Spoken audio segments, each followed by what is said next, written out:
कौन बनेगा स्पीकर, इस पर बात चल रही है। जी हां, राजस्थान की कोटा बूंदी सीट से लगातार तीसरी बार जीतने वाले ओम बिरला को फिर लोकसभा अध्यक्ष बनाया जा सकता है।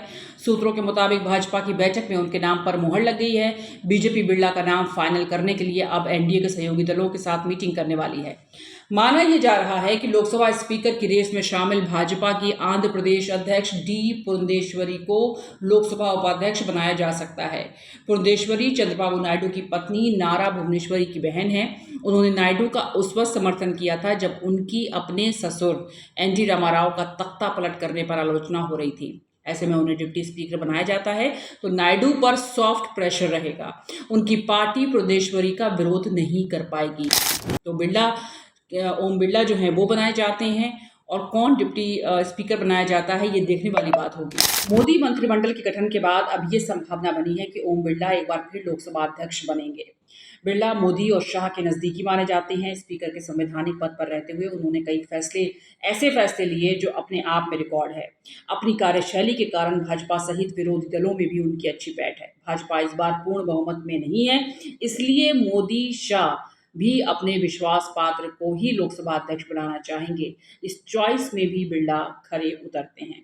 हालांकि भाजपा का पूर्ण बहुमत में ना आना ही उनके अध्यक्ष बनने में रोड़ा भी साबित हो सकता है, क्योंकि सहयोगी दल स्पीकर पद की मांग कर रहे हैं।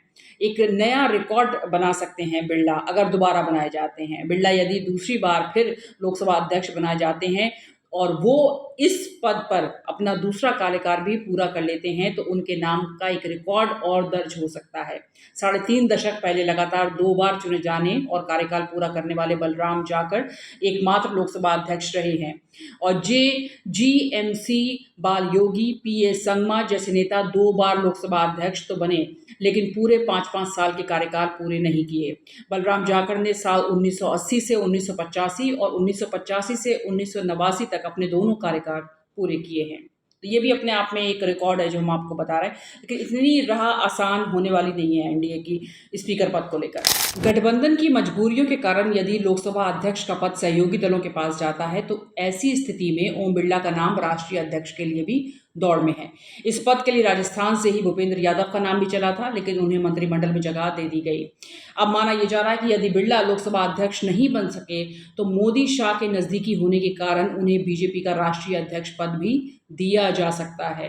बीजेपी के हवाले से खबरें आ रही हैं कुछ, जैसे जिन्हें हम सूत्र कहते हैं, उनके अनुसार राष्ट्रीय अध्यक्ष पद के संभावित नामों में बिरला का नाम भी है, लेकिन इस मामले में एक अड़चन भी है कि महाराष्ट्र, बिहार, हरियाणा, दिल्ली जैसे राज्यों में विधानसभा चुनाव होने हैं। बीजेपी चुनावी फायदा लेने के लिए इन राज्यों में से किसी एक राज्य के नेता का नाम अध्यक्ष पद के लिए चुन सकती है। हालांकि अब तक लोकसभा अध्यक्ष का कार्यकाल खत्म होने के तत्काल बाद पार्टी अध्यक्ष का पद किसी को नहीं दिया गया।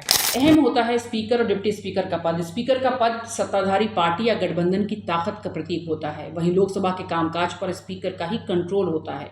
संविधान में स्पीकर के साथ डिप्टी स्पीकर के चुनाव का भी प्रावधान है, जो स्पीकर की गैर मौजूदगी में उसकी ड्यूटी पूरी करता है।